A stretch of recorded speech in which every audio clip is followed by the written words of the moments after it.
Hello, everyone. Welcome to Barca News. It is July 25th, 2026, and Deco has met with Brian Farinas.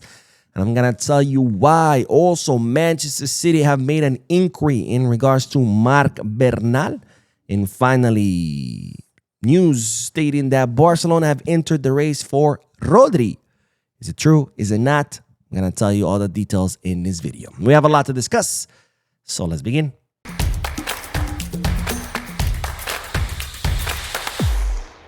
Hello everyone and welcome to the channel. My name is Boo. We'll begin this video with the news that Barcelona played its first preseason friendly match against CE Europa, where Barcelona won 4-1 with goals of Ibrahim Diarra, Héctor Fort, who is now back from loan from Elche, Ibrima Tunkara, the player who they're saying is the next Lamine Yamal, and Alex Gonzalez. So 4-1 victory in Barcelona's first friendly of the preseason. Of course, this match was held behind closed doors at the Ciudad Esportiva. In other words, no crowds were allowed and neither was it televised. So if you were wondering why couldn't you see it anywhere, well, that's why. And now it's reported that Adeyemi was part of the squad. He was seen with the number 14, which is the number that Marcus Rashford had. However, he did not play a single minute because eventually Flick and his training staff thought, it's too early. He just arrived. He had only completed one training session, so they preferred not to play him. Now, this was the starting lineup for Barcelona against CE Europa. On goal, it was Wojciech Szczesny.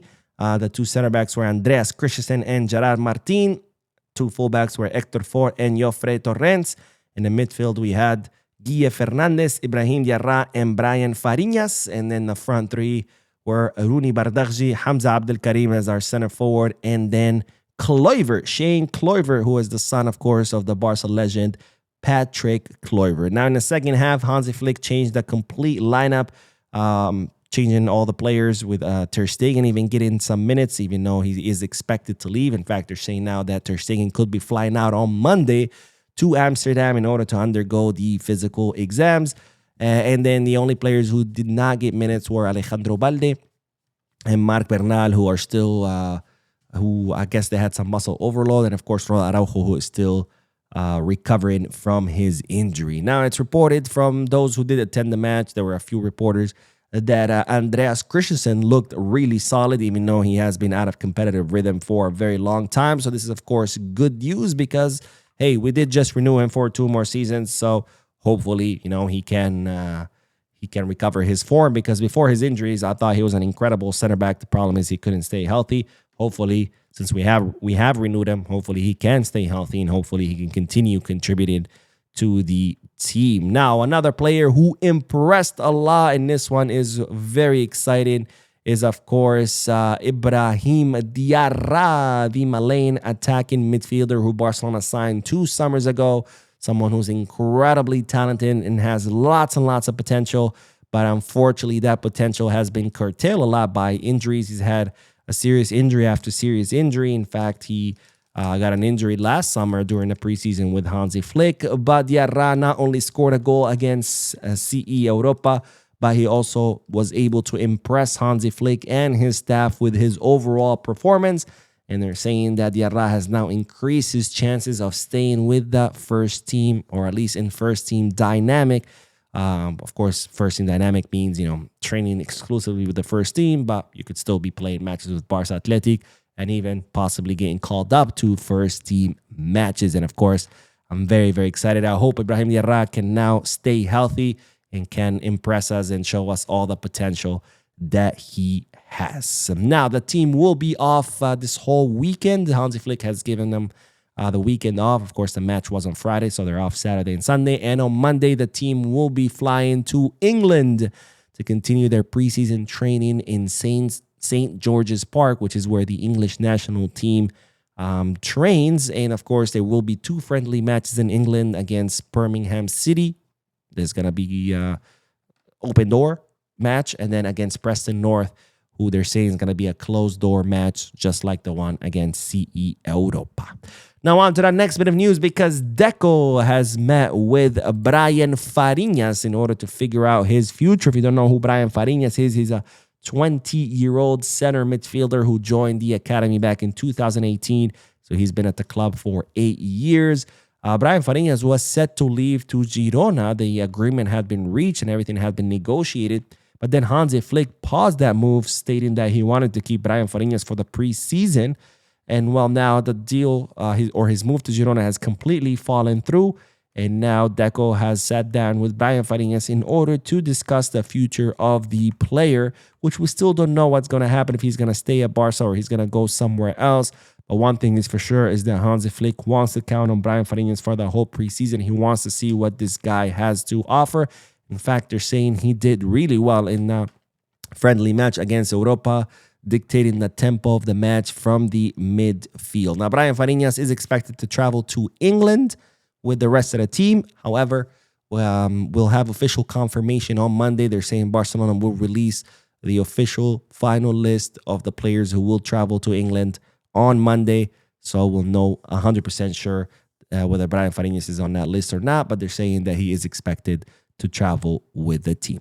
Now, on to that next bit of news, because speaking of midfielders, it's reported that Manchester City have made an inquiry for Marc Bernal, our midfielding gem, someone that Hansi Flick sees as a starter in the midfield, someone that is seen as the heir to Rodri by Luis de la Fuente himself, and someone who Pep Guardiola compared to Sergio Busquets. So in other words, what I'm trying to say is that Marc Bernal is him. This guy is the Lamine Yamal of the midfield, or the Cubarsí of the midfield. I mean, this generation is absolutely incredible. It gave us 3 gems. It gave us Lamine Yamal in the attack, Pau Cubarsí in the defense, and Marc Bernal in the midfield, who has fallen, of course, behind Lamine and Cubarsí due to that injury where he tore his ACL. But nonetheless, I expect Marc Bernal to be the next Sergio Busquets for Barcelona, and Barcelona expect Marc Bernal to be their star in the midfield for the next 10 to 15 years. And of course, all this potential has attracted a lot of interest, with Manchester City making an inquiry about him because they're interested in signing him. Because as you know, Manchester City are rebuilding their midfield. De Bruyne left, Bernardo Silva left, and then looks like Rodri could be leaving as well. And one of their targets is Marc Bernal. But it's not only Manchester City who are interested in Bernal. They're saying Chelsea and Arsenal are also interested in the Barcelona Academy graduate. Now, of course, Barcelona have zero interest in selling Bernal, and Bernal has zero interest in leaving. And instead, the plan is to extend the contract of Bernal and increase his salary, because right now, Bernal's salary is still very, very low.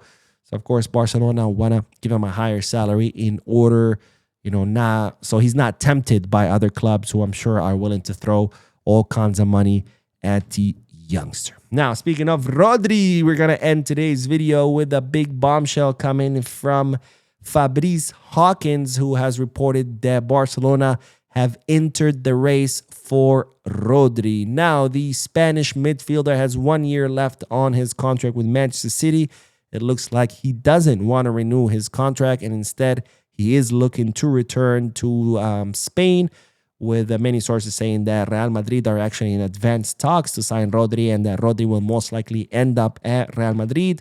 But of course, right now, the problem is the price, because they're saying Manchester City are asking for 80 million euros for Rodri. So right now, it's all about reaching that agreement on what will be the final transfer price between Real Madrid and Manchester City. Now, Fabrice Hawkins states that Barcelona have now entered the race, because since Frankie de Jong got injured, they are looking at Rodri as the possible replacement for Frankie de Jong. Now, with all due respect to Fabrice Hawkins, I put a big question mark on this news, because, like I've said, all sources are indicating that Rodri will most likely end up at Real Madrid, and that they're in advanced talks to sign him. So the fact that this news comes out now, I think it's most likely nothing more than a negotiation tactic, whether it be by the agent of Rodri in order to, ask for a higher salary and higher bonuses. Like, oh, look, Barcelona are coming. Like, you better offer us what we want, or we might end up there. Or it might be a tactic by Man City, to try to drive the price up by saying, oh, look, Barcelona are also very interested. Now PSG, they're saying interested as well. So that's what it looks like to me, because As far as I know, Barcelona are not looking to make a signing in the midfield, even though Frankie de Jong will be out for 5 to 6 months. That's A. B, it doesn't make sense to pay 80 million euros for Rodri when Barcelona are betting on Marc Bernal.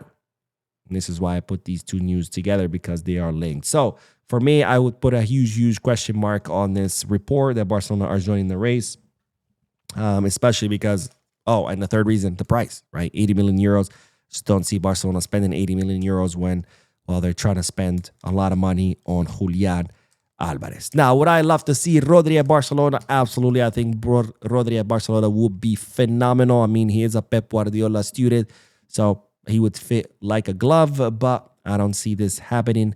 Of course, him going to Madrid would be problematic, because Madrid, their biggest problem has been a fractured team where they don't have a midfield ever since Modric and Kroos left. Their team has been completely fractured, where they're top heavy, but there's no connection between the attacking and the defensive blocks. And with Rodri, of course, that could be the link between those two blocks, which could improve Real Madrid. But at the same time, of course, Real Madrid have another big problem besides their midfield, which is, well, they have a fractured locker room. Not just a fractured team on the pitch, but they have a fractured locker room where they have a bunch of divas who all want to be the star and who all want to play for personal glory. So I'm sure Madrid will play better if they end up signing Rodri, but I wouldn't be, extremely worried, because at the end of the day, they still have a problem called Vinicius Jr., Kylian Mbappe, Jude Bellingham, and of course, Valverde. But anyways, so that is all, ladies and gentlemen. Don't forget to hit the like button, subscribe to the channel, drop a comment, and as always, be scarsa.